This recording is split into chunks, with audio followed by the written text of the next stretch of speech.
Oh boy, Jay, look at this. Another monster. I feel guilty of bringing it in, folks, seriously. No, bring it in. Okay, hear what he said? The chef said, bring it in. Oh my goodness, Jay. Let me know when you get Look at that.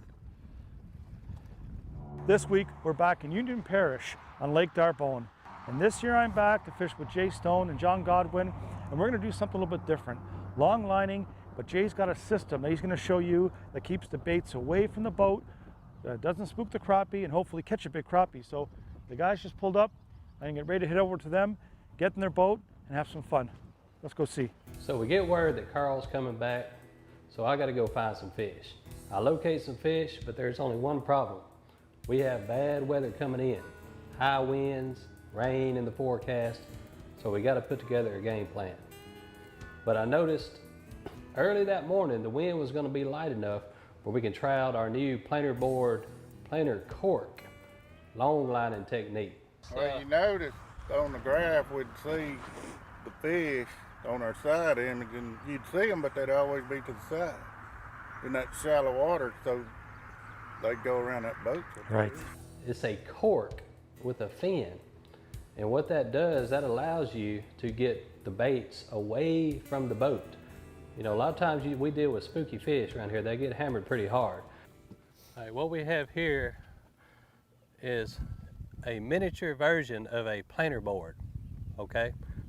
The crappie version. But this is a planer cork. It pretty much serves the same purpose. And we're going to be using our long lining technique. The only difference is, instead of having a rooster tail behind the boat, we're going to have a peacock tail. Gotcha. You know, more baits in the water, Yes. a bigger spread. Long lining's kind of like the crankbait of bass fishing. It's a good way to find fish real quick to see if they're there. And they're supposed to be there, and if they're there, the long lining's gonna get them. And these new corks are gonna spread way out, and we're really gonna cover some water this year. Now I've changed my technique. You have? Yeah. I had last year, we had all 6-footers back here, Yes. but now I got 10, 8, and 6s. Ah, okay. So it gives a little bit better separation. So right off the bat, rods are out there. He's got the 10-foot, 8-foot, and an ultralight. Bam, right away, Godwin catch a fish, just like before. You sure it's a fish? Oh yeah. You need the net? Come here, crappie. Net it? I ain't got it out. Hey, we don't even have a net. I got the net, but it's not out. But look, he What? choked that sucker. Oh, that's a nice one too. Oh, Godwin already. Look it. Oh, I don't need to have to grab it because he's already got it. Look, Godwin knows crappie. We got one. Is that fast enough, folks? Look how deep that is. Wow. Look. Oh, watch him, watch him, watch him. Where's he? Oh, good night. If I was in a tournament, that'd give me a heart attack. Wouldn't Jay just be like, what are you doing? What are you doing in the world? We didn't have a whole lot of time before that wind picked up. So I'd say hour, hour and a half, that's about all we had.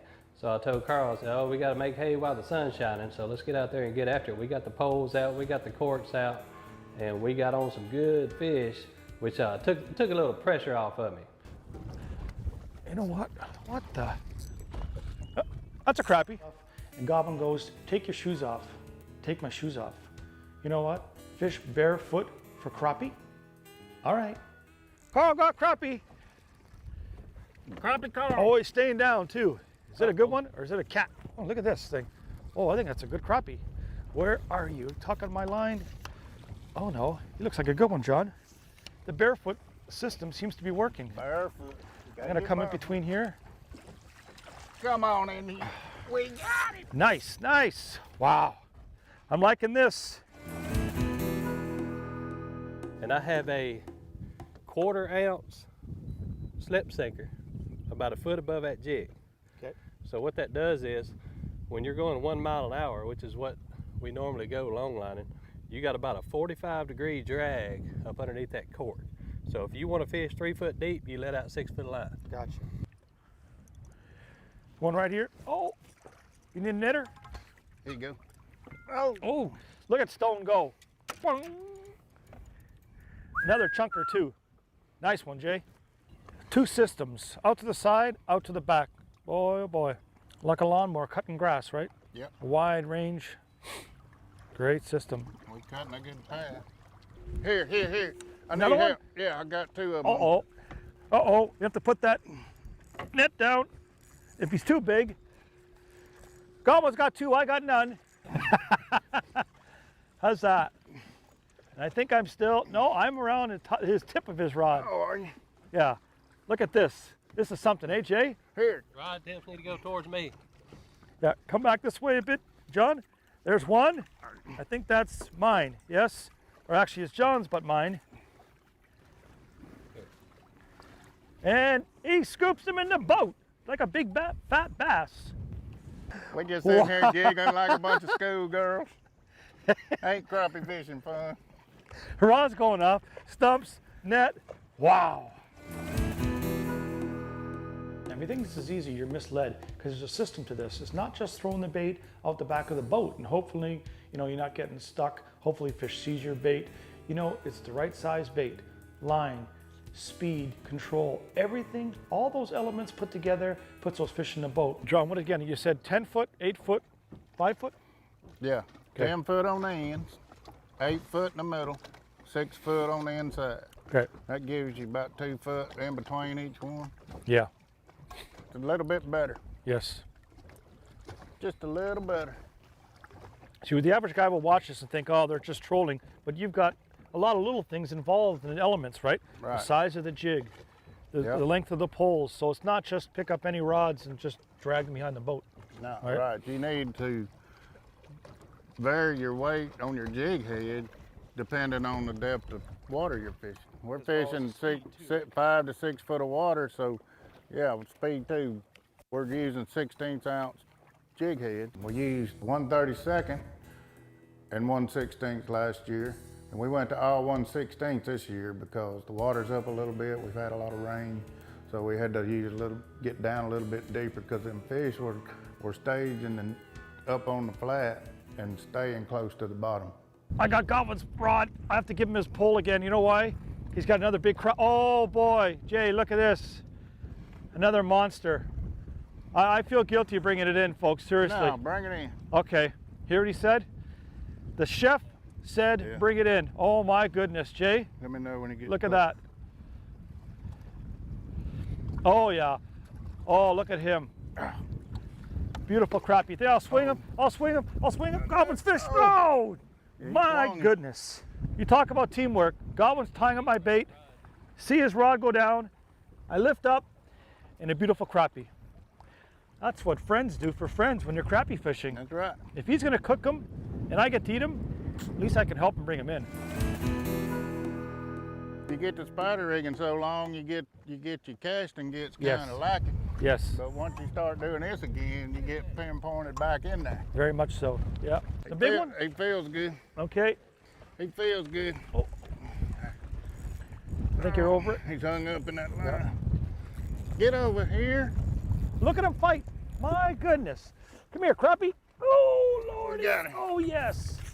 Godwin's got 3 good ones in a row. Look at that. Man, are they beautiful fish. Oh, that's a good one there. Yes, sir. My favorite part. And this is my woman's favorite way to do it. And if you listen to me, you'll get gas money, bait money, Stuff money. and possibly even boat money. I'm telling you. And you get a little salt. Not too much. Get a little salt and put it on there. A little pepper. Nope, a lot of pepper. Then you get your mustard. Put your mustard on. Woo, look at that. Mustard. Now you Nope. gotta rub it in. Don't put too much mustard. Now you let this sit a minute while your fire's getting hot. And that's ready right there. Make sure they're all coated. They're coated. This is flour over here. And we're gonna put flour on them instead of cornmeal. But there's one more secret ingredient we got to go with. Corn chips. Dust them up real good, real fine. We're gonna put this in there with the flour. This is gonna give them a crispy base on the outside, give them a good crunch. Now, we're not gonna put the fish in the flour till we get out there and fix to put it in the grease. That's right. Because if you let it sit, it'll dough up on you and it'll be kind of doughy. You don't want to. Let's go to the fire and get these things cooked up. All right, don't put too many in there. Don't put too many in there. Okay. I'm gonna just do it like I do it at the house. Yeah, 5 at a time. Mix it up real good. You don't want no wet ingredients before you go in the fire. You want it all dry and Yeah, greasy. make sure you got it good and covered. Boy, you move like molasses in the wintertime. Oh yeah. Hey, small need to go fast. strokes spell great oak. I'm going to put one of these fillets in your mouth so you can't talk back. 2. What we got that temperature at? 400? Well, this is a little off. It's about 370, 375. That's where you want it. 375.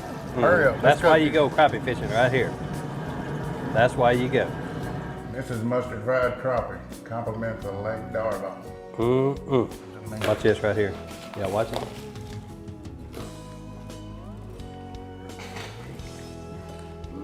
Well, get out of the way.